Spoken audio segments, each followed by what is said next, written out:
Iran তাদের অবরুদ্ধ $12 billion তহবিল অবমুক্ত করার দাবি জানিয়েছে।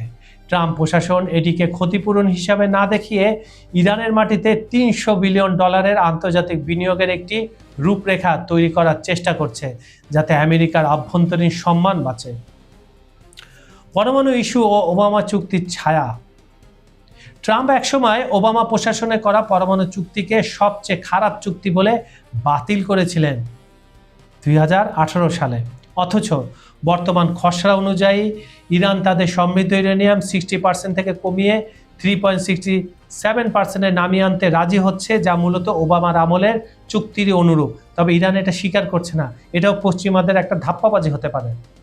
সাবেক মার্কিন রাষ্ট্রদূত টম নাইডস ইঙ্গিত দিয়েছেন, ট্রাম্পের নতুন চুক্তিটি ওবামা চুক্তির মতোই দেখতে হবে, কেবল নামটাই বদলে যাবে। মিসাইল ও প্রক্সি নেটওয়ার্ক। সবচেয়ে আশ্চর্যের বিষয় হলো, এই 60 দিনের খসড়ায় ইরানের ব্যালিস্টিক মিসাইল প্রোগ্রাম বন্ধ করা বা তাদের আঞ্চলিক প্রক্সি নেটওয়ার্ক নিয়ন্ত্রণ করার বিষয়ে কোনো স্থায়ী শর্ত রাখা হয়নি। ইরানের সামরিক বাহিনী স্পষ্ট জানিয়ে দিয়েছে, পরমাণু ইস্যুতে তারা এই মুহূর্তে কোনো চূড়ান্ত প্রতিশ্রুতি দিচ্ছে না। এটা 60 দিন পরে দেখা যাবে। এমনিতে তাদের রাহবার মুস্তফা বলেই দিয়েছেন, ইরানের সমৃদ্ধ হওয়া এক ফোঁটাও পরমাণু চুল্লি দেশের বাইরে যাবে না, কারণ এটা ইরানের অস্তিত্ব, ইরানের সার্বভৌমত্বের সাথে জড়িত।